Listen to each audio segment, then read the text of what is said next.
जय हिंद दोस्तों, स्वागत है आप सभी का अपने यूट्यूब परिवार बीए सेमेस्टर वाला में। दोस्तों आज की इस क्लास में हम लोग कवर करेंगे बीए थर्ड सेमेस्टर हिंदी गद्य का महासंग्राम मैराथन क्लासेस, वो भी 500 एमसीक्यूएस की। अच्छा सर, किस यूनिवर्सिटी के लिए आपका क्लास है? तो देखिए, डॉक्टर भीमराव अंबेडकर यूनिवर्सिटी का आपका 25 नवंबर 2024 को एग्ज़ाम है। ठीक है, 25 नवंबर 2024 को आपका एग्ज़ाम होने वाला है। डॉक्टर भीमराव अंबेडकर यूनिवर्सिटी के लिए इम्पोर्टेंट है।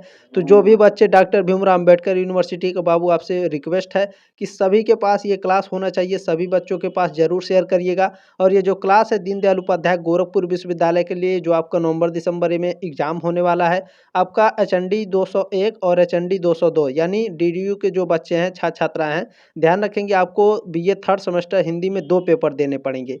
और यह क्लास राजा महेंद्र प्रताप सिंह स्टेट यूनिवर्सिटी के लिए, माँ सुगुम्बारी यूनिवर्सिटी के लिए है। और जहाँ पर आपके माइनर एग्जाम होने वाले हैं, जैसे राम मनोहर लोहिया अवध विश्वविद्यालय है, छत्रपति साहू जी महाराज यूनिवर्सिटी है, सिद्धार्थ यूनिवर्सिटी है, लखनऊ यूनिवर्सिटी है, महात्मा ज्योतिबा फुले रोहेलखंड यूनिवर्सिटी है, बीयू झांसी है, अलीगढ़ मुस्लिम विश्वविद्यालय है, बनारस हिंदू विश्वविद्यालय है, महाराजा सुहेलदेव यूनिवर्सिटी है। और आपका बात करें प्रोफेसर रज्जू भैया जो यूनिवर्सिटी है उसके लिए, वीर बहादुर सिंह पूर्वांचल यूनिवर्सिटी उसके लिए, अवध यूनिवर्सिटी के लिए, चौधरी चरण सिंह यूनिवर्सिटी के लिए, और जननायक चंद्रशेखर जो बलिया में विश्वविद्यालय है उसके लिए। जहाँ भी उत्तर प्रदेश में आपके विश्वविद्यालय हैं सभी के लिए इम्पोर्टेंट है बाबू। पूरे उत्तर प्रदेश के जहाँ भी आपके ऑब्जेक्टिव एग्जाम होने वाले हैं सभी के लिए है, मेजर माइनर दोनों बच्चों के लिए। ठीक है, चले अब चले क्लास को स्टार्ट करते हैं। जैसा कि आप लोगों ने देखा दोस्तों, यह class BA second year third semester का है, न्यू बैच 2025 के लिए। हिंदी गद्य आपके पेपर का नाम है। इसमें हम लोग top 500 most important MCQs question answer cover करेंगे। देखिए, मैं जो भी क्लास कराता हूं आपको साथ में नोट्स भी प्रोवाइड कराता हूं, ताकि आपका डाउट क्लियर हो जाए। और नोट्स ऐसा चीज़ है साथियों, मैं शुरू से ही आपको पढ़ा रहा हूं, नोट्स से आपके एग्जाम में भर भर के क्वेश्चन पूछे जाते हैं। ठीक है, नोट्स से बहुत सारे आपके एग्जाम में प्रश्न आते हैं, तो ध्यान रखिएगा, नोट्स को बिल्कुल भी स्किप नहीं करना है। नोट्स और पीडीएफ बिल्कुल फ्री में मिलेगा। अभी मैं बताऊंगा कहाँ मिलेगा। एग्ज़ाम की बात करें तो मैंने पहले ही बता दिया है एग्ज़ाम किसके किसके लिए इम्पोर्टेंट है। दीनदयाल उपाध्याय गोरखपुर विश्वविद्यालय के बच्चों को भी मैंने समझा दिया कि आपका दोनों पेपर है इस क्लास में। अच्छा नहीं, सॉरी, ध्यान दीजिएगा, दो दीनदयाल उपाध्याय गोरखपुर विश्वविद्यालय के बच्चे हैं, इस क्लास में केवल एचएनडी 202 के प्रश्न हैं। ठीक है, तो सर जी एचएनडी 101 के प्रश्न कहाँ है, अभी मैं आपको बता दूंगा। ठीक है, ये मॉडल पेपर 6 है, क्लास 6 है। देखें, आपको जो पीडीएफ नोट्स है, ठीक है, पीडीएफ नोट्स की बात करें, जैसे यहाँ पर आपके नोट्स दिए गए हैं, ये सारे नोट्स आपको बिल्कुल फ्री में मिलेंगे। आपको एक भी पैसा नहीं देना, एक भी रुपया नहीं देना भैया, सब फ्री में। कहाँ मिलेगा? तो टेलीग्राम ग्रुप दिया गया है डिस्क्रिप्शन बॉक्स में, जाइए तुरंत ज्वाइन कर लीजिए। क्लास के ठीक नीचे मैं पीडीएफ नोट्स सेंड कर देता हूँ, बिल्कुल फ्री में आप डाउनलोड करके अपना प्रिपरेशन कर सकते हैं, और पीडीएफ नोट्स बिल्कुल फ्री में डाउनलोड कर सकते हैं, एक भी पैसा नहीं देना। ठीक है, तो जो दीनदयाल उपाध्याय गोरखपुर विश्वविद्यालय के बच्चे हैं और भी बच्चे हैं, ध्यान रखिएगा, आपके डिस्क्रिप्शन बॉक्स में मैंने प्लेलिस्ट का लिंक दे रखा है। ठीक है, उसमें मैंने सारे क्लासेस करा रखे हैं एचएनडी 101 के। ठीक है, एचएनडी आपके 101 के क्लास, सॉरी 201 के क्लासेस और 202 के क्लासेस, ये आपका है। बाकी सारे क्लासेस मैंने कराए हैं, तो जा करके जरूर देख लीजिएगा। ठीक है, चले स्टार्ट करते हैं आज की क्लास। इसमें पहला प्रश्न आपका पूछा गया है, दलित आत्मकथा नहीं है, अपनी खबर, अपने अपने पिंजरे, जूठन या फिर मुर्दहिया, इन चारों में से कौन दोस्तों दलित आत्मकथा नहीं है? बताने का प्रयास करेंगे। बिल्कुल, देखें, अपनी खबर ये दलित आत्मकथा नहीं है। ठीक है, अच्छा, तो क्या है, चलिए इसके बारे में बात करते हैं, आपके डाउट भी क्लियर होंगे और यहाँ से कई सारे प्रश्न बनेंगे। देखें, अपनी खबर पांडे बेचन शर्मा उग्र द्वारा हिंदी में लिखी गई एक आत्मकथा है। ठीक है, ध्यान रखेंगे, आत्मकथा है लेकिन दलितों की आत्मकथा नहीं है। ठीक है, अपने अपने पिंजरे 1995 में लिखा गया, किसके द्वारा? मोहनदास नैमिषारय की आत्मकथा है। ठीक है, जूठन किसके द्वारा लिखा गया है? ओम प्रकाश वाल्मीकि के द्वारा। ठीक है, ये भी एक आत्मकथा है। जूठन का पहला प्रकाशन पूछता है तो ध्यान रखेंगे 1997 में हुआ था। इसका अंग्रेजी अनुवाद पूछता है तो 2003 में हुआ था। ठीक है, इसका दूसरा खंड पूछता है कब प्रकाशित हुआ था, तो 2015 में। मुर्दहिया क्या है? तो देखिए, मुर्दहिया दलित साहित्यकार डॉक्टर तुलसी राम की आत्मकथा है। ठीक है, आपके डाउट क्लियर हो गए। और यहाँ से भी आपके प्रश्न बनते हैं। कैसे पूछेगा, अपनी खबर किसकी रचना है? पांडे बेचन शर्मा उग्र की। अपने अपने पिंजरे किसकी रचना है? मोहनदास नैमिषारण्य की। जूठन किसकी रचना है? ओम प्रकाश वाल्मीकि की। मुर्दहिया किसकी रचना है? साहित्यकार डॉक्टर तुलसीराम जी की। ठीक है, चलें, ये सारे नोट्स पीडीएफ आपको फ्री मिलेंगे। टेलीग्राम ग्रुप ज्वाइन कर लीजिएगा। आपकी यूनिवर्सिटी से संबंधित जो भी जानकारी रहती है, न्यूज़ अपडेट, रिजल्ट, ठीक है, सभी उसी में अपडेट किए जाते हैं, तो ज्वाइन कर लेंगे। चलिए, दूसरा प्रश्न है, इनमें से रेखाचित्र विधा की सर्वप्रथम रचना कौन सी है? इन चारों में से कौन रेखाचित्र विधा की रचना है? स्मृति की रेखाएं, हमारे आराध्य, पद्म पराग या फिर माटी की मूर्तें? रेखाचित्र विधा की सर्वप्रथम रचना पूछा, यानी सबसे पहले रेखाचित्र कौन सा लिखा गया था इन चारों में से? बिल्कुल, पद्म पराग जो है आपका सबसे पहला लिखा गया रेखाचित्र है। सी ऑप्शन आपका राइट है। पूछेगा स्मृति की रेखाएं किसने लिखी हैं? हमारे आराध्य किसने लिखा है? पद्म पराग किसकी रचना है? माटी की मूर्तें किसकी रचना है? इन सभी के बारे में बात करेंगे दोस्तों, ध्यान से देखिएगा। स्मृति की रेखाएं कवित्री महादेवी वर्मा की एक किताब है। यह रेखाचित्रों का संग्रह है। ठीक है, स्मृति की रेखाएं किसकी है? महादेवी वर्मा की। हमारे आराध्य किसकी है? बनारसी दास चतुर्वेदी द्वारा लिखा गया संस्मरण है। पद्म पराग क्या है सर जी? तो पद्म पराग किसके द्वारा लिखा गया है? पद्म सिंह शर्मा के द्वारा लिखा गया है। ठीक है, यह एक संस्मरणात्मक निबंध और रेखाचित्रों का संग्रह है। माटी की मूर्तें किसकी रचना है? हिंदी के लेखक रामवृक्ष बेनीपुरी की रचना है। यह शब्द चित्रण संग्रह है। ठीक है, चलें, तीसरा प्रश्न है आपका, कौन सा कथन असत्य है? तो देखेंगे, ध्रुवसामनी नारी प्रधान की रचना है। क्या यह सत्य है या फिर असत्य है? बताने का प्रयास करेंगे आप सभी लोग। बिल्कुल सत्य है। सदाचा की ताबीज, ठीक है, सदाचा की ताबीज व्यंग रचना है, राइट है। गिल्लू महादेवी वर्मा जी की प्रसिद्ध कविता है, ये आपका गलत है। तीसरे का सी ऑप्शन आपका राइट है, ये आपका असत्य है। ठीक है, सिपाही की मां मोहन राकेश कृत ये के कांकी है, बिल्कुल राइट आंसर है। अच्छा, आप लोगों से बहुत ही ज़्यादा रिक्वेस्ट है कि प्लीज़ आप लोग इस क्लास को ज़रूर शेयर कर दीजिएगा व्हाट्सएप पर, ये आपकी जिम्मेदारी है और आपसे बहुत ही ज़्यादा रिक्वेस्ट है, क्योंकि क्लास कराने में बहुत ज़्यादा मेहनत लगती है। ठीक है, चलें, और एक लाइक ज़रूर कर दीजिएगा। सर जी लाइक क्यों करेंगे? देखिए, लाइक मैं बताता हूँ लाइक का यूट्यूब पर काम क्या होता है।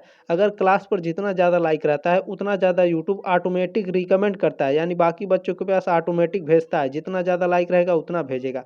तो प्लीज़ लाइक ज़रूर कर देंगे। और यूट्यूब पर इसका कोई काम ही नहीं होता है, केवल यही होता है कि ये रिकमेंड करेगा यूट्यूब, बाकी बच्चों के पास भेजेगा। तो प्लीज़ लाइक ज़रूर करेंगे। ठीक है, शेयर मोस्टली करिएगा, आपकी जिम्मेदारी है। चलिए, चौथा प्रश्न है साथियों, इनमें से कौन सा कथन असत्य है? चलिए देखते हैं कौन सा कथन गलत है। डॉक्टर राम कुमार वर्मा प्रसिद्ध एकांकीकार हैं, बिल्कुल राइट आंसर है दोस्तों। डॉक्टर हरिवंश राय बच्चन प्रसिद्ध आत्मकथाकार हैं, बिल्कुल सही है। आचार्य रामचंद्र शुक्ल श्रेष्ठ उपन्यासकार व नाटककार हैं, नहीं, साहित्यकार हैं ये आचार्य रामचंद्र शुक्ल। ठीक है, तो ये आपका असत्य है। सी ऑप्शन आपका राइट है। अमृत राय प्रसिद्ध उपन्यासकार, कथा सम्राट के सुपुत्र हैं, ये भी राइट है। चलिए, प्रश्न नंबर 5वां क्या पूछा गया है? अंजो दीदी किसका नाटक है? उपेंद्र नाथ अस्क का, मोहन राकेश का, भुवनेश्वर कुमार का या विष्णु प्रभाकर का? बताइए, अंजो दीदी किसका नाटक है? अंजो दीदी उपेंद्र नाथ अस्क का नाटक है, ये ऑप्शन आपका राइट है। यहाँ देखिएगा, अंजो दीदी नाटक उपेंद्र नाथ अस्क का है। यह नाटक साल 1954 में लिखा गया था। आपके एग्जाम में पूछता है अंजो दीदी नाटक कब लिखा गया था? 1954 में लिखा गया था। ठीक है, मैंने बता दिया। पूछेगा अंजो दीदी के किसके द्वारा लिखा गया है? उपेंद्र नाथ अस्क के द्वारा लिखा गया है। ठीक है, चलें, प्रश्न नंबर 6वां आपका पूछा गया है, आवारा मसीहा किसकी रचना है? बताने का प्रयास करेंगे। बिल्कुल विष्णु प्रभाकर की रचना है आवारा मसीहा, सी ऑप्शन आपका राइट है। अब इनके बारे में थोड़ा सा जान लीजिए आप लोग। देखें, प्रसिद्ध बांग्ला लेखक शरत चंद्र चट्टोपाध्याय की जीवनी आवारा मसीहा का पहला संस्करण मार्च 1974 में प्रकाशित हुआ था। इस जीवनी को विष्णु प्रभाकर ने लिखा था। ठीक है, पूछेगा विष्णु प्रभाकर ने आवारा मसीहा किसके ऊपर लिखा था? तो शरत चंद्र चट्टोपाध्याय के जीवनी के बारे में लिखा है, आवारा मसीहा के बारे में। और जो आवारा मसीहा है इसका पहला संस्करण कब प्रकाशित हुआ था? 1974 में। ये सारे प्रश्न आपके एग्जाम में पूछे जाते हैं बाबू, ध्यान रखेंगे। ठीक है, प्रश्न नंबर 7वां है, डॉक्टर राम कुमार वर्मा की प्रथम एकांकी कौन सी मानी जाती है? तो इनकी प्रथम एकांकी बादल की मृत्यु मानी जाती है। हालांकि देखिए, औरंगजेब की आखिरी रात, पृथ्वीराज की आंखें, कौमुद महोत्सव, ये सभी एकांकी इन्हीं की है। लेकिन इनकी जो प्रथम एकांकी है वो बादल की मृत्यु मानी जाती है। ठीक है, ध्यान देंगे यहाँ पर। डॉक्टर राम कुमार वर्मा की पहली एकांकी बादल की मृत्यु है। इसे साल 1930 में लिखा गया था। पूछता है सन तो सन को भी याद रखेंगे। ठीक है, चले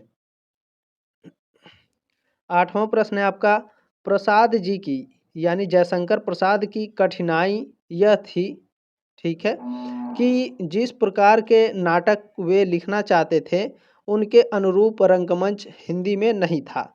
यह कथन किस विद्वान का है, यानी ये स्टेटमेंट किसने दिया था? आचार्य रामचंद्र शुक्ल ने दिया था। ये ऑप्शन आपका राइट है। अच्छा, ध्यान रखेंगे 2022, ठीक है, 2022, 2023 और 2024 जितने भी प्रश्न पूछे गए हैं सबको इंक्लूड किया गया है। कि कोई प्रश्न इसमें ऐसा है साथियों कि 2022, 2023 और 2024 कंटिन्यू 3-3 साल लगातार पूछा है। ठीक है, और कुछ प्रश्न ऐसे हैं 2023, 2024 में कंटिन्यू पूछा है। तो बहुत ही ज़्यादा इंपॉर्टेंट ये क्लास है, लास्ट तक जरूर देखिएगा, बहुत ही मज़ा आने वाला है। चलिए 9वां प्रश्न है, इनमें से नाटक विधा की रचना नहीं है। सज्जन, नाटक जारी है, अंधेर नगरी या फिर रक्षाबंधन। नाटक विधा की रचना कौन सी नहीं है? तो नाटक जारी है, नाटक विधा की रचना नहीं है। बी ऑप्शन आपका राइट है। सर जी, नाटक विधा की रचना नाटक जारी है नहीं है, तो नाटक जारी किस विधा की रचना है? चलिए आपको बताते हैं। देखिए ध्यान रखिएगा, नाटक जारी है यह एक काव्य संग्रह है और इसके लेखक कौन है? लीलाधर जगूड़ी। ठीक है, ध्यान रखेंगे बाबू। देखिए, सज्जन नाटक जयशंकर प्रसाद की रचना है। यह उनका पहला नाटक था जो साल 1910 में प्रकाशित हुआ था। जयशंकर प्रसाद हिंदी में छायावाद के प्रतिनिधि साहित्यकार थे। उनके कुछ और नाटक ये रहे, प्रायश्चित, एक घूंट, चंद्रगुप्त, स्कंदगुप्त, ध्रुवसामनी, ये सभी जयशंकर प्रसाद की नाटकें हैं। ठीक है, अगला है भारतेंदु हरिश्चंद्र द्वारा रचित अंधेर नगरी अत्यंत संक्षिप्त कलेवर का हास्य व्यंग से परिपूर्ण एक नाटक है। पूछता है अंधेर नगरी के रचयिता कौन है? भारतेंदु हरिश्चंद्र। अगला इसमें था आपका रक्षाबंधन। ठीक है, रक्षाबंधन कहानी के लेखक हरिकृष्ण प्रेमी हैं। इसके अलावा रक्षाबंधन से जुड़े कुछ और अन्य लेखक ये रहे, जैसे रक्षाबंधन पर उपन्यास किसने लिखा है? वृंदावन लाल वर्मा ने। ठीक है, रक्षाबंधन ऐतिहासिक नाटक किसने लिखा है? हरिकृष्ण प्रेमी ने। रक्षाबंधन 1959 को किसने लिखा है? विश्वंभर नाथ शर्मा कौशिक। ठीक है, वेरी वेरी मोस्ट इंपॉर्टेंट है। यदि आप कॉम्पिटिटिव एग्जाम की तैयारी करते हैं या फिर आप आगे तैयारी करेंगे, टीचर की तैयारी करेंगे, तो बहुत ही ज़्यादा आप हमको याद जरूर करेंगे, क्योंकि ये नोट्स आपको मिलेंगे नहीं। ठीक है, चले कोई बात नहीं है, ये नोट्स सारे आप लोग संजो कर रख लीजिएगा। 10वां प्रश्न है, निराला की साहित्य साधना भाग 1 किस विधा की रचना है? तो यह जीवनी विधा की रचना है। ए ऑप्शन आपका राइट है। देखिए साथियों, अगर क्लास हेल्पफुल लग रहा हो तो प्लीज़ लाइक करेंगे, ताकि यूट्यूब ज़्यादा से ज़्यादा इस क्लास को रिकमेंड करे, भेजे बाकी बच्चों के पास। और आप लोग भी सहयोग करिए, क्योंकि आप लोग के सहयोग से ही हम जरूर आगे बढ़ेंगे एक दिन। ठीक है, चलें, इनमें से कौन सा तत्व नाटक के लिए अनिवार्य है?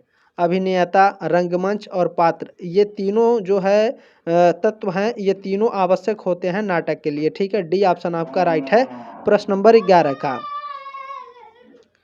प्रश्न नंबर 12 देखेंगे आपका क्या पूछा गया है। मेरी इच्छा भारतीय इतिहास के अप्रकाशित अंश में से, ठीक है, सॉरी मैं फिर से पढ़ता हूँ। मेरी इच्छा भारतीय इतिहास के अप्रकाशित अंश में से उन प्रकांड घटनाओं का दिग्दर्शन कराने की है जिन्होंने हमारी वर्तमान स्थिति को बनाने का बहुत कुछ प्रयत्न किया है। यह कथन किसका है? तो यह कथन भारतेंदु हरिश्चंद्र का है। ए ऑप्शन आपका राइट है। चलिए अगला प्रश्न देखते हैं। 13 नंबर प्रश्न आपका क्या पूछा है। ध्रुवसामनी नाटक का खल या फिर खेल पात्र नहीं है। कौन पात्र नहीं है? तो चंद्रगुप्त पात्र नहीं है। सी ऑप्शन आपका राइट है। प्रश्न नंबर 14 आपका क्या पूछा गया है, ध्यान से देखेंगे। सकराज किस नाटक का पात्र है? औरंगजेब की आखिरी रात का, कारवां का, ध्रुवसामनी का या फिर सीमा रेखा का? बताइए, सकराज किस नाटक का पात्र है? ध्रुवसामनी नाटक का पात्र है। सी ऑप्शन आपका राइट है। बहुत ही ध्यान से देखिएगा, आपको सब कुछ समझ में आ जाएगा। यहाँ इसके बाद आप कंफ्यूज ही नहीं होंगे अगर आपका ध्रुवसामनी नाटक से प्रश्न पूछेगा तो। ध्यान से इसे आप देख लेंगे। ठीक है, इस नाटक में पात्रों की संख्या ज़्यादा नहीं है ध्रुवसामनी नाटक में। इसमें 3 स्त्री पात्र हैं। कौन? ध्रुवसामनी है, मंदाकिनी है और कोमा है। ठीक है। पुरुष पात्रों में रामगुप्त है, चंद्रगुप्त है, शिखर स्वामी है, सकराज है, खिंगिल है, मिहिरदेव है और पुरोहित है। ठीक है, ध्यान रखेंगे। यहाँ से जब आपके प्रश्न पूछे जाएंगे तो आपको मजा आ जाएगा यदि आप ध्यान से पढ़े होंगे तो। ठीक है। प्रश्न नंबर 15 है, जयशंकर प्रसाद ने किस प्रकार के नाटकों की रचना की है? आदर्शवादी, मनोविश्लेषणवादी, ऐतिहासिकवादी या फिर ऐतिहासिक या फिर इनमें से कोई नहीं। जयशंकर प्रसाद ने किस प्रकार के नाटकों की रचना की है? तो ऐतिहासिक नाटकों की रचना की है। सी ऑप्शन आपका राइट है। प्रश्न नंबर 16 पूछा गया दोस्तों, विवाह मुक्ति एवं पुनर्विवाह की समस्या को प्रसाद जी ने किस नाटक में प्रस्तुत किया? ध्रुवसामनी नाटक में प्रस्तुत किया इन्होंने। सी ऑप्शन आपका राइट है।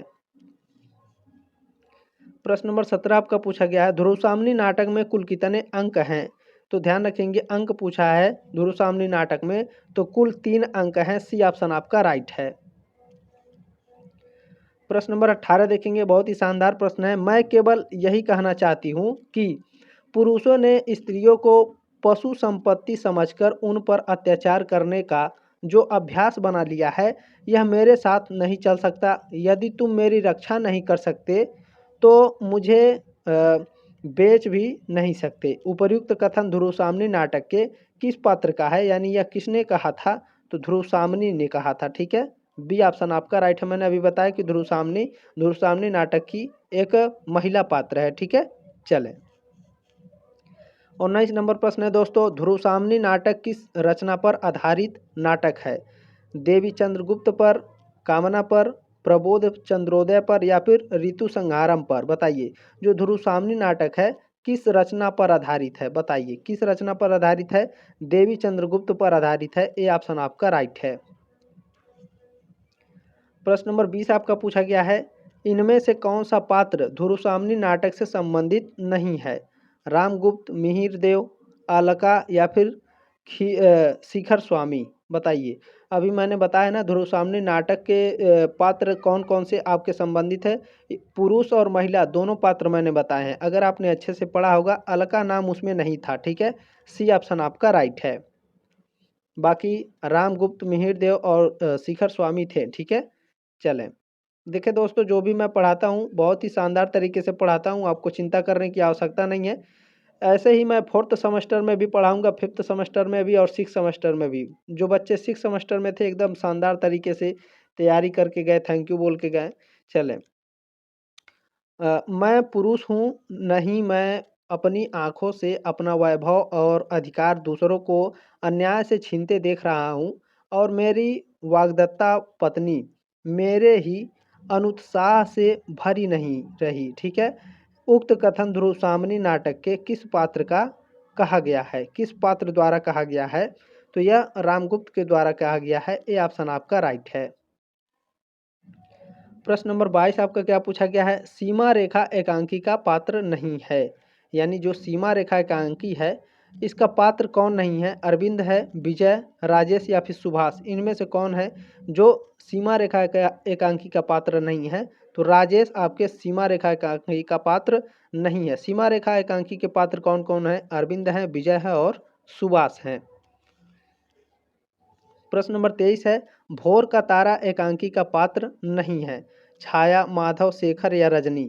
बताइए, भोर के तारा में कौन भोर का तारा एक एकांकी है और इस एकांकी इन चारों में से कौन इस एकांकी का पात्र नहीं है? रजनी नहीं है। डी ऑप्शन आपका राइट है। ठीक है, छाया, माधव, शेखर ये सभी भोर के तारा एकांकी नामक जो भोर का तारा एकांकी है इसके पात्र हैं। ठीक है, अच्छा यहाँ देख लीजिएगा आप, यहाँ आपके डाउट क्लियर हो जाएंगे। भोर का तारा एकांकी के पात्र कौन कौन है? छाया है, शेखर है, माधव है और भिखमंगिन है। ठीक है, ध्यान रखेंगे। प्रश्न नंबर 24 क्या है? ध्यान देंगे, लक्ष्मी का स्वागत एकांकी का पात्र नहीं है। यानी जो लक्ष्मी का स्वागत एकांकी है इसका पात्र इन चारों में से कौन नहीं है? तो शारदा आपकी जो है लक्ष्मी का स्वागत एकांकी नामक का पात्र नहीं है। बाकी रोशन, अरुण और भासी ये सभी लक्ष्मी का स्वागत एकांकी के पात्र हैं। ठीक है। देखें जो नहीं है और हैं दोनों याद रखिएगा, ठीक है, बहुत ही इंपॉर्टेंट है। आपके निगेटिव में अभी पॉजिटिव प्रश्न रहते हैं, ठीक है ना। मिस्टर अभिमन्यु एकांकी का पात्र नहीं है, बताइए कौन नहीं है? सुनीता नहीं है, ठीक है। सुनीता जो है मिस्टर अभिमन्यु एकांकी का पात्र नहीं है। 25 का सी ऑप्शन आपका राइट है। बाकी राजन, केजरीवाल और गया दत्त ये तीनों आपके मिस्टर अभिमन्यु एकांकी के पात्र हैं। सी ऑप्शन आपका राइट है। प्रश्न नंबर 26 आपका पूछा गया, शरत चंद्र किस एकांकी का पात्र है? शरत चंद्र सीमा रेखा एकांकी का पात्र है। सी ऑप्शन आपका राइट है। प्रश्न नंबर 27 क्या है? राजन किस एकांकी का पात्र है? पहला राजा, भोर का तारा, कारवां या मिस्टर अभिमन्यु? बताइए, अभी मैंने आपको पढ़ाया है। बिल्कुल राइट आंसर डी है आपका।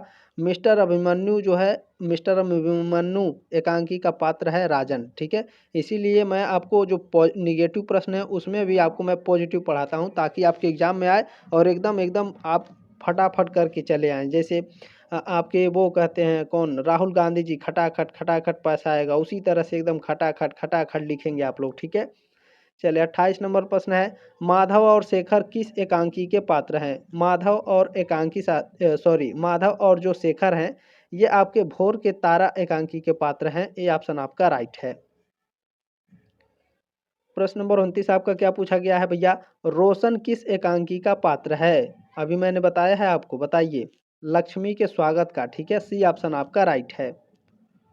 देखें जो भी बच्चे देख रहे हैं बाबू, जितने भी मैंने क्लास कराए हैं ना, सभी को देख लीजिएगा। जितने भी मॉडल पेपर मैंने दिया है सभी को देख लीजिएगा। सभी में जितने भी मॉडल पेपर हैं सभी के अलग अलग क्वेश्चन है। ऐसा नहीं है कि सभी में मैंने सभी क्वेश्चन एक ही में रख दिए हैं। जितना मॉडल पेपर देंगे सब क्वेश्चन अलग मिलेंगे, सबको अलग अलग तरीके से पढ़ाया है मैंने, ठीक है। चलिए प्रश्न नंबर 30 क्या है, ध्यान से देखेंगे। प्रेमचंद का जन्म कहाँ हुआ था? जो मुंशी प्रेमचंद हैं इनका जन्म हुआ था लमही, वाराणसी में। डी ऑप्शन आपका राइट है। पूछेगा मृत्यु कहाँ हुआ था सर जी, तो ध्यान से देखेंगे।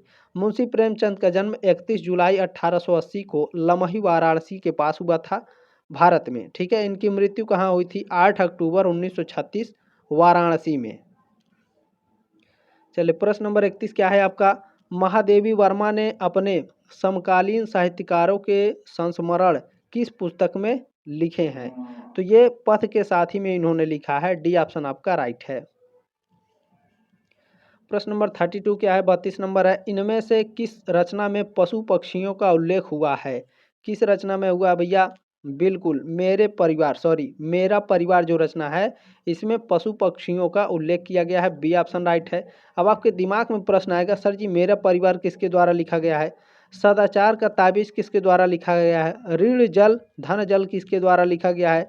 मेरी जीवन यात्रा किसके द्वारा लिखा गया? पूछ लेगा तो कैसे बताएंगे? कोई बात नहीं है, मैं हूँ, आपको चिंता करने की आवश्यकता नहीं है। ध्यान दीजिए यहाँ पे, मेरा परिवार महादेवी वर्मा की एक रचना है जिसमें उन्होंने अपने पालतू पशुओं के संस्मरण लिखे हैं, ठीक है। आपका डाउट क्लियर हो गया। देखिए सदाचार का जो ताबीज है हिंदी के प्रसिद्ध व्यंग्यकार हरिशंकर परसाई की एक कहानी है, ठीक। ऋण जल धन जल एक रिपोर्टाज है जिसके रचयिता कौन है? फणीश्वर नाथ रेणु। अच्छा, जो आपका यहाँ पर दिया था मेरी जीवन यात्रा, ये किसके द्वारा लिखा गया है? राहुल सांकृत्यायन के द्वारा, ठीक है, ध्यान रखेंगे। प्रश्न नंबर 33 आपका क्या पूछा गया है? बहुत ही शानदार है बाबू, ध्यान देंगे। मेरा परिवार किस विधा की रचना है? रेखा चित्र है, यात्रा वृत्तांत है, व्यंग्य है या रिपोर्टाज है? मेरा परिवार एक रेखा चित्र है। ए ऑप्शन आपका राइट है। अभी ऊपर आपने पढ़ा, ठीक है। 33 का ऑप्शन नंबर ए राइट है। अच्छा, इसको मैं आपको क्लियर करा देता हूँ, ठीक है।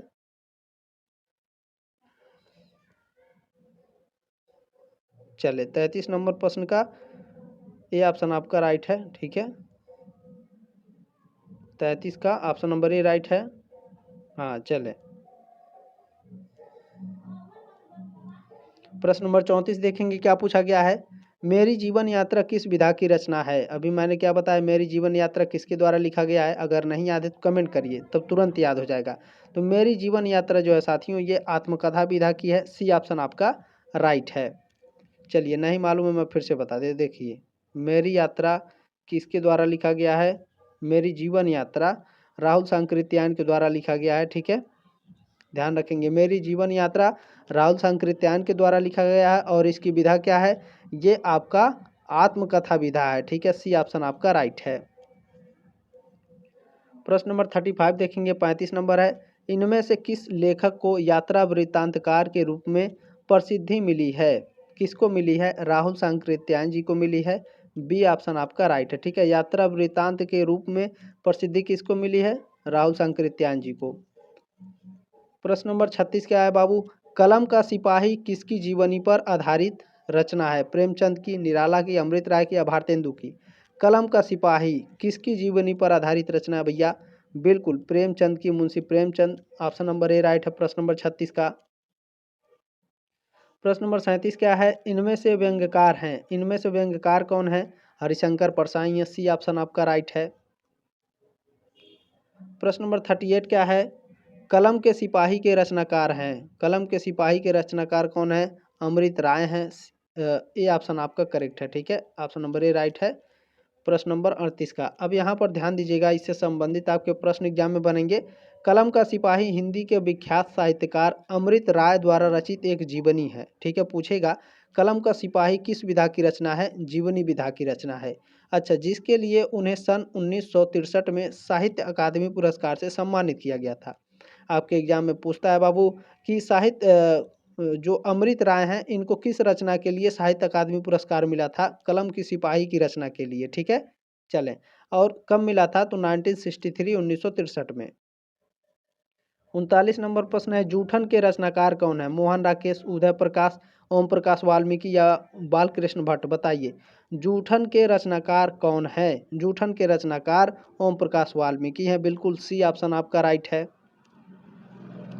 प्रश्न नंबर 40 क्या है? जूठन क्या है? रेखा चित्र है, शब्द चित्र है, कहानी है या आत्मकथा है? जूठन क्या है? जूठन आत्मकथा है। डी ऑप्शन आपका राइट है। चलिए, प्रश्न नंबर 41 क्या है आपका? 30 बरस का साथी के रचनाकार हैं रामविलास शर्मा, अमृत राय, प्रेमचंद या वाल्मीकि? बताइए, 30 बरस का साथी, इसके रचनाकार कौन है? बिल्कुल रामविलास शर्मा है। ए ऑप्शन आपका राइट है।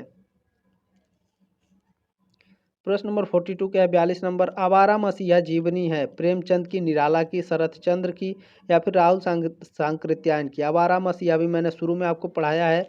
बिल्कुल शरत चंद्र की जीवनी है। सी ऑप्शन आपका राइट है। इसीलिए मैं कहता हूं कि आप लोग की पॉइंट को बिल्कुल भी स्किप नहीं करना है। शरत चंद्र की जीवनी है, जो विष्णु प्रभाकर ने लिखा है आवारा मसीहा को। ठीक है, ध्यान रखेंगे।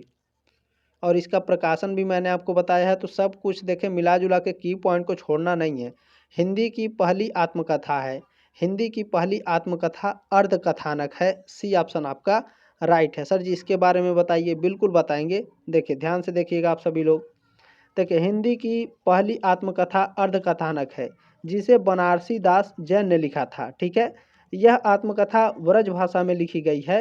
यह आत्मकथा साल 1641 में लिखी गई थी।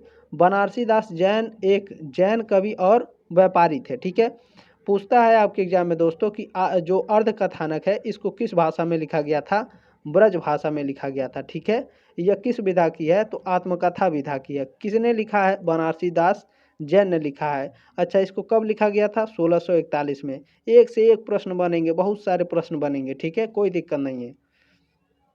चलिए, प्रश्न नंबर 44 है, हरिवंश राय बच्चन की आत्मकथा नहीं है। तो देखें, नीड़ का निर्माण फिर, तो नीड़ का निर्माण ये हरिवंश राय बच्चन की आत्मकथा है। बसेरे से दूर भी इन्हीं की आत्मकथा है।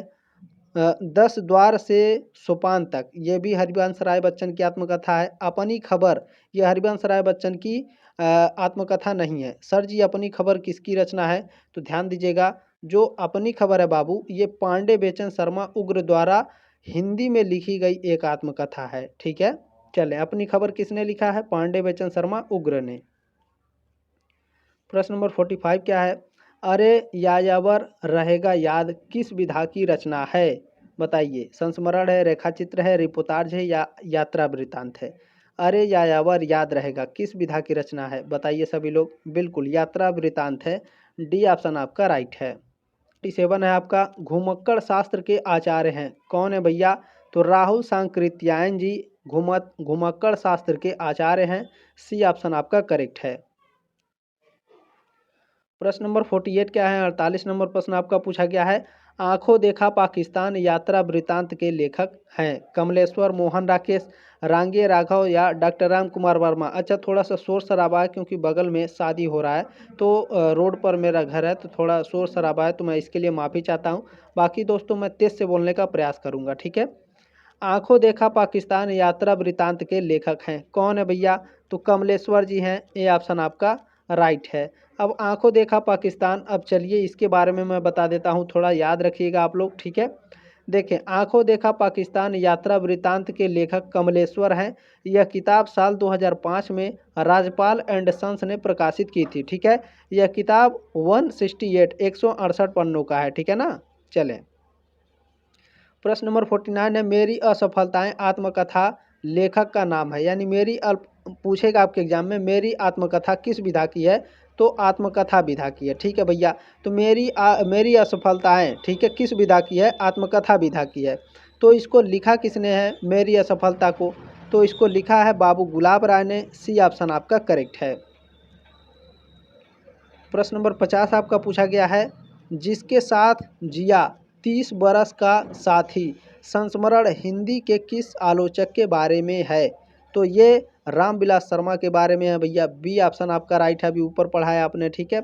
एक ही प्रश्न को दो तरह से, तीन तरह से भी पूछता है एग्जाम में। देखें, ऋण जल धन जल रिपोर्टाज किस प्राकृतिक आपदा के बारे में है? तो आंधी तूफान के बारे में, भूकंप के बारे में, बाढ़ और सूखा के बारे में, या बर्फबारी के बारे में? बिल्कुल, बाढ़ और सूखा के बारे में है, ऋण जल और धन जल, ठीक है। सी ऑप्शन आपका राइट है। अभी मैं आगे इसके बारे में एक्सप्लेन करके बताऊंगा, ठीक है। एक प्रश्न और है आगे इसके बारे में, चलें। प्रश्न नंबर आपका 52 क्या है, सदाचार की ताबीज व्यंग्य किस समस्या को संबोधित है? बाल विवाह को, अस्पृश्यता यानी छुआछूत को, भ्रष्टाचार को, या जाति की समस्या को? सदाचार का ताबीज व्यंग्य किस समस्या को संबोधित करता है भैया? तो यह भ्रष्टाचार को करता है, सी ऑप्शन आपका राइट है। प्रश्न नंबर आगे देखेंगे 54 है, ऋण जल धन जल किसकी रचना है? फणीश्वर नाथ रेणु की, प्रेमचंद की, मोहन राकेश की, या महादेवी की? बताइए भैया सभी लोग। बिल्कुल, फणीश्वर नाथ रेणु की है, ये ऑप्शन आपका राइट है। प्रश्न नंबर 55 क्या है आपका, मेरी जीवन यात्रा किसकी होनी चाहिए, दूर दूर हो गया है। मेरी जीवन यात्रा किसकी आत्मकथा है? डॉक्टर हरिवंश राय बच्चन का है, बाबू गुलाब राय का, यशपाल का, या राहुल सांकृत्यायन का? मेरी जीवन यात्रा बिल्कुल राहुल सांकृत्यायन का है, डी ऑप्शन आपका राइट है। प्रश्न नंबर 56 क्या है, कस्तूरी कुंडली बसय आत्मकथा है किसकी? रमणिका गुप्ता की, मैत्रेयी पुष्पा की, महादेवी वर्मा की, या प्रभा खेतान की? किसकी है? कस्तूरी कुंडली बसय, ये एक आत्मकथा है, और यह आत्मकथा मैत्रेयी पुष्पा की है, बी ऑप्शन आपका करेक्ट है। बाकी सारे मॉडल पेपर भी आप लोग देख लीजिएगा एग्जाम से पहले, ठीक है। चले, तूफान के बीच रिपोर्टाज है किसका? धर्मवीर भारती का, रांगे राघव का, विवेक राय का, या राहुल सांकृत्यायन का? तूफानों के बीच, ठीक है, पूछेगा एग्जाम में कि तूफानों के बीच किस विधा की है, तो ये रिपोर्टाज है। अच्छा भैया, लिखा किसने है? रांगे राघव ने लिखा है, बी ऑप्शन आपका राइट है। पूछेगा तूफानों के बीच रांगे राघव का रिपोर्टाज है, तो इसका प्रकाशन कब हुआ था? तो ध्यान रखिएगा, ठीक है। तूफानों के बीच रिपोर्टाज है, इसे रांगे राघव ने लिखा था। यह रिपोर्टाज साल 1941 में प्रकाशित हुआ था। अब यहाँ देखेंगे, सुमेलित है, कम से कम आपके 1 से 2 प्रश्न तो ये आ ही जाता है, सुमेलित है मिलाने वाला, ठीक है। तो ध्यान रखेंगे, सुमेलित है। जूठन शिवराज सिंह बेचैन ने लिखा है, ये गलत है आपका भैया।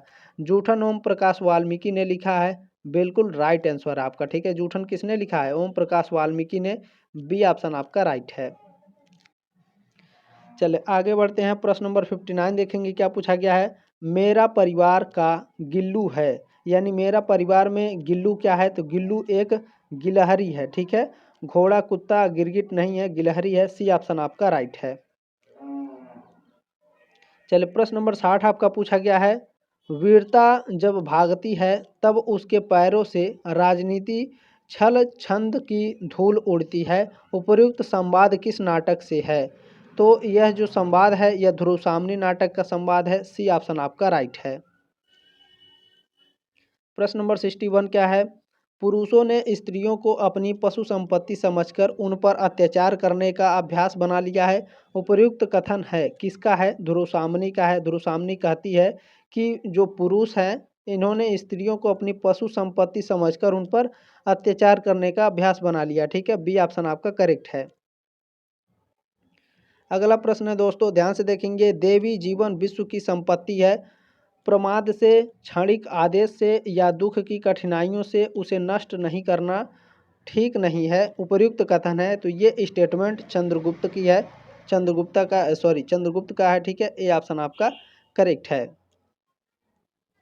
प्रश्न नंबर 63 क्या है? ध्रुवस्वामिनी नाटक के 2 पुरुष पात्र हैं, कौन कौन है भैया? बताइए। अभी मैंने बताया आपको बहुत ही शानदार तरीके से। बिल्कुल, रामगुप्त और चंद्रगुप्त ये दोनों ध्रुवस्वामिनी नाटक के पुरुष पात्र हैं। ए ऑप्शन आपका राइट है। इसी तरह से महिला पात्र पूछ लेगा तो क्या करेंगे? तो बताए थे बीए सेमेस्टर वाला सर जी, बताए थे कि महिला पात्र भी हैं। ठीक है, चलें, बहुत ही शानदार तरीके से मैंने बताया आपको। प्रश्न नंबर आपका 64 क्या है भैया? प्रसाद जी का प्रथम ऐतिहासिक नाटक कौन सा है? यानी जो जयशंकर प्रसाद हैं इनका पहला नाटक कौन है? राज्यश्री इनका पहला नाटक है। ये ऑप्शन आपका राइट है। ठीक है, अब चलिए राज्यश्री के बारे में जानते हैं जो आपके एग्जाम में प्रश्न पूछे जाते हैं। देखिए, जयशंकर प्रसाद का पहला ऐतिहासिक नाटक राज्यश्री था। इसका प्रकाशन साल 1915 में हुआ था। पूछेगा राज्यश्री का प्रकाशन कब हुआ था? 1915 में। ठीक है, इस नाटक में मालवा, अस्थाड़ेश्वर, कन्नौज और मगध की राज परिस्थितियाँ का वर्णन मिलता है। ठीक है, जयशंकर प्रसाद के कुछ नाटक हैं, ध्यान दीजिएगा। इनका प्रकाशन है विशाख 1921, सज्जन 1910, कल्याणी परिणय 1912 में, करुणालय 1912, प्रायश्चित 1913, चंद्रगुप्त एक घूंट 1930। जयशंकर प्रसाद का जन्म कब हुआ था? 30 जनवरी 1889 को उत्तर प्रदेश के काशी में हुआ था। उनके पिता का नाम क्या था? देवी प्रसाद साहू, सुधनी साहू, और माँ का नाम क्या था? मुन्नी देवी। ठीक है, चले। प्रश्न नंबर 65 क्या है आपका? जयशंकर प्रसाद का प्रथम नाटक है प्रायश्चित, कल्याणी परिचय, सज्जन या कामना? तो सज्जन इनका प्रथम नाटक है। सी ऑप्शन आपका राइट है 65 का। ठीक है, चले। ऐतिहासिक नाटक यहाँ पूछा है, ध्यान रखेंगे। ऐतिहासिक नाटक इनका कौन सा है? राज्यश्री है जयशंकर प्रसाद का। और ध्यान रखेंगे, अगर नाटक केवल पूछेगा कि इनका प्रथम नाटक कौन है तो सज्जन इनका प्रथम नाटक है। सी ऑप्शन राइट है। देखिए, प्रश्न पूछने के तरीके दोनों अलग अलग होते हैं। ठीक है, ध्यान रखेंगे। और यहाँ पर कहीं भी आपके ऑप्शन में राज्यश्री नहीं दिया है, तो इस बात को आप लोग समझ रहे होंगे, ध्यान रखेंगे। ठीक है, चलें।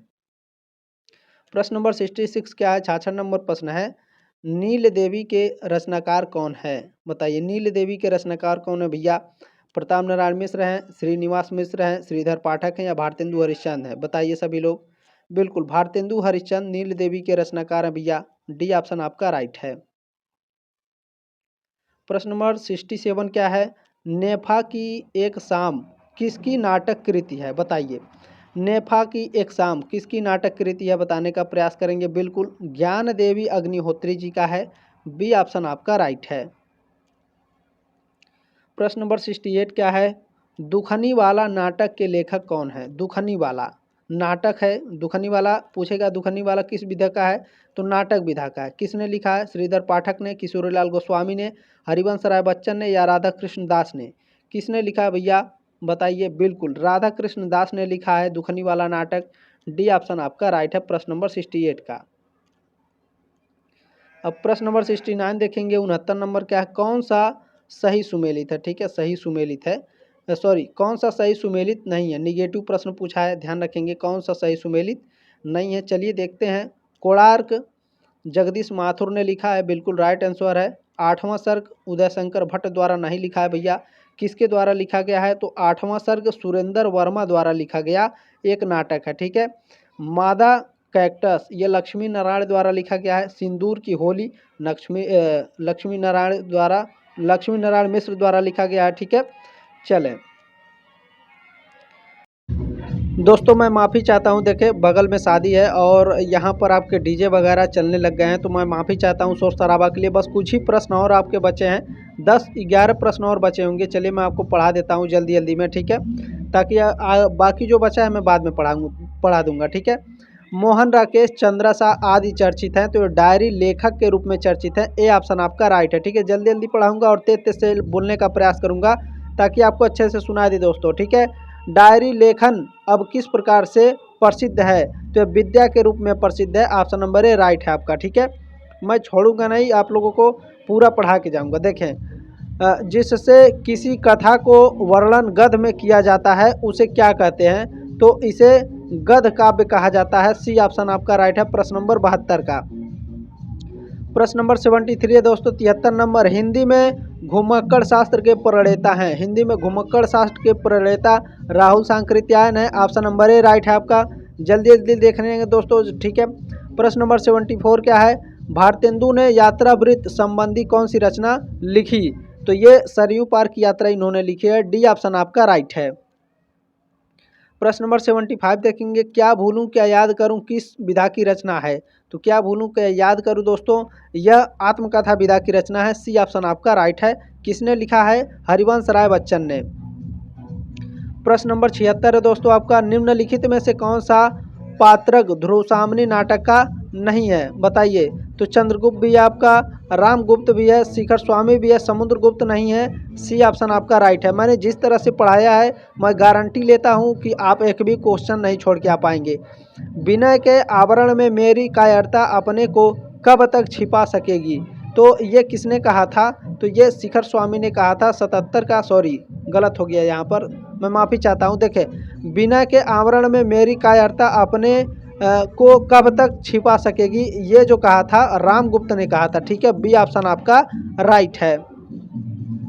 प्रश्न नंबर 78 देखेंगे साथियों, क्या पूछा है, ध्रुवसामनी नाटक में चंद्रगुप्त के पिता का क्या नाम है, तो इनके पिता का नाम था कुमारगुप्त। बी ऑप्शन आपका राइट है। अगला प्रश्न देखेंगे, क्या पूछा है, जल्दी जल्दी देखेंगे बाबू। ध्रुवसामनी नाटक में कौन भीरू और विलासी पात्र है, तो देखें रामगुप्त, ये भीरू और विलासी पात्र है रामगुप्त। ठीक है, ध्रुवसामनी नाटक में। सी ऑप्शन आपका राइट है।